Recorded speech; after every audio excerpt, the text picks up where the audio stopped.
कुमार जी पंजाब से। राधे राधे महाराज जी, आपके चरणों में कोटि कोटि प्रणाम। गुरुदेव भगवान, जब से इस शरीर ने होश संभाला है, महादेव जी की कृपा से शिव चरणों में लगाए रखा। गुरुदेव, मैंने मन में महादेव को अपना गुरु माना और प्रभु कृपा से आप मिले। गुरुदेव भगवान, जिंदगी में बहुत गलतियां की, आपके दर्शन और सत्संग सुनने के बाद परिणाम जानकर रूह काम जाती है। हाँ, यही सत्संग का प्रभाव है। सत्संग, सत अगर है सामने और उसकी बात सुनने को मिल जाए तो उसका प्रभाव ही यही पड़ेगा कि आपके हृदय में जलन पैदा हो जाएगी, मैं कितना गलत हूं। क्योंकि अब आपको जैसे मन में आ रहा है बहुत सुंदर है, पर दर्पण जब सामने आया तो लगा कि जितना हम सोचते हैं उतना सुंदर तो नहीं है ना दर्पण से। तो सत्संग क्या है? ये ज्ञान दर्पण है। आपको जीव ही झका तो घबराहट हुई, अरे मेरे से ऐसी गलती कैसे हो गई, मैं कितनी गलतियां कर रहा हूं, मुझे इसका परिणाम भोगना पड़ेगा। अब भयभीत हुआ ना, होना चाहिए भयभीत। अब भय से निर्भय की हमारे अंदर वृत्ति मैं कैसे बचूं?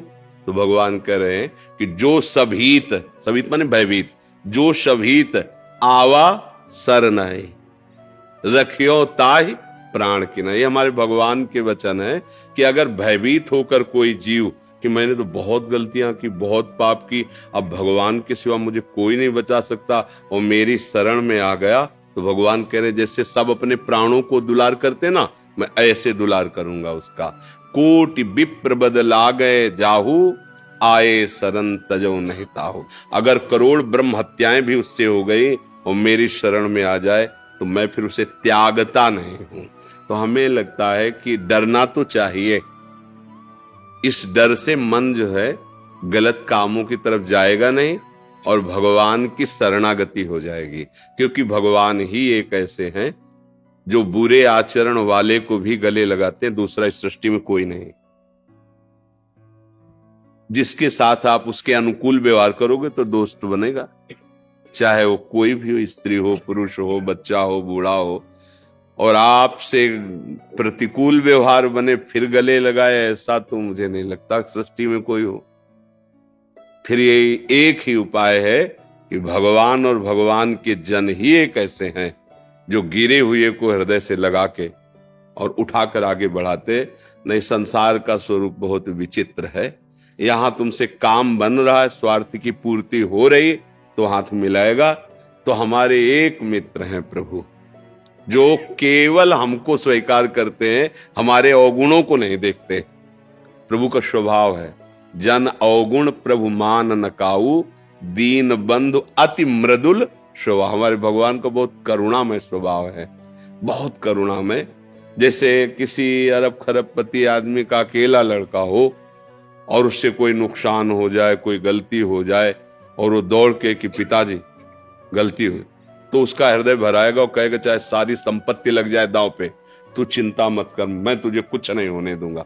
तो आपको विश्वास हो जाता है ना, हमारे प्रभु तो अनंत ब्रह्मांडों के मालिक हैं। अच्छा, पिता क्या है कि कानून के आगे उसको भी झुकना पड़ेगा, लेकिन जिन्होंने कानून निर्माण किया वो हमारे प्रभु हैं।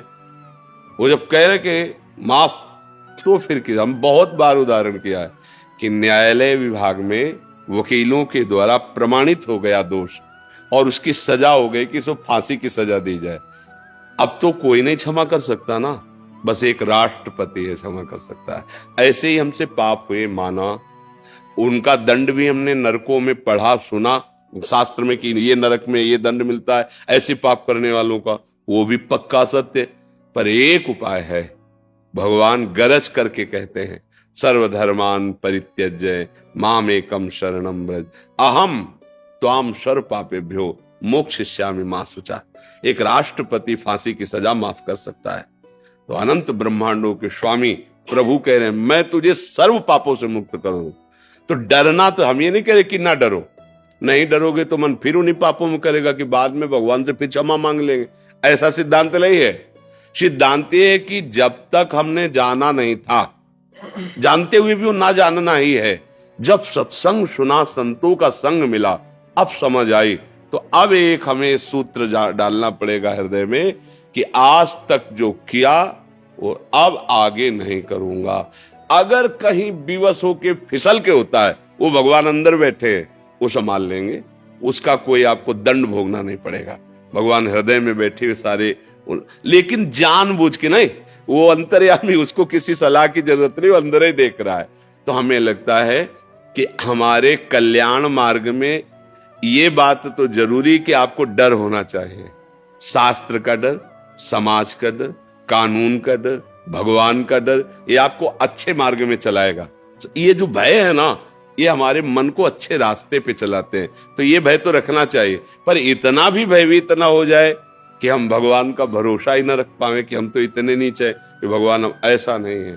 भगवान इतने कृपालु हैं कि वो कैसा भी कोई हो, अपिचेत सुदुराचारो भजते माम अनन्य भाग। सुदुराचारों को मतलब होता सांगो पांग पाप करने वाला, कोई अंग नहीं छोड़ा पाप के, सब कर डाले। वो भी यदि मेरी शरण में आ जाता है तो साधुरेव समंतव्य, मैं उससे आदेश करता हूं कि साधु मानो, अब करो सद्य ते साधु, मैं उसे महात्मा बनाऊंगा। तो मालिक हैं वो। तो मुझे लगता है कि इस बात में हम डरे ना कि अब मेरा उद्धार नहीं हो सकता, इस बात से डरे कि जो गलतियां हुई वो पुनः गलतियां ना हो, और भगवान का आश्रय लेकर नाम जप करें, अच्छे आचरण करें। जो गलतियां शरीर से हुई हैं अब उनका हम सुधार करें, उनको हम सावधानी पूर्वक रोकने, और अगर नहीं रुक पाते, पूर्वाभ्यास फिसल जाते, फिर खड़े हो, फिर चलो, नहीं करो, फिर फिसल जाते हो, फिर खड़े हो।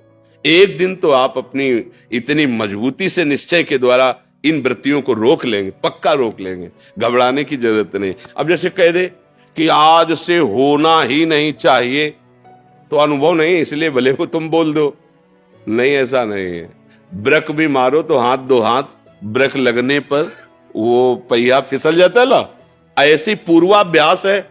आज से हम कह रहे नहीं करेंगे, पर एक समय ऐसा आएगा जिस समय हमसे त्रुटि हो जाएगी। इसलिए हम ये आपको कहते कि अगर फिसल गए तो घबराने की जरूरत नहीं, फिर खड़े हो, फिर कोशिश करो कि हम ना फिसले, फिर फिसल जाते हो, फिर खड़े हो। ये हारने वाला मार्ग नहीं, जीत आप पक्का जाओगे, क्योंकि संत वचन और भगवान की कृपा ये साथ है, ये मान लो, हारोगे नहीं अब। पर इतना मतवाला होके ऐसे आचरण न करे कि बाद में क्षमा मांग लेंगे, फिर तो निकलना मुश्किल हो जाएगा।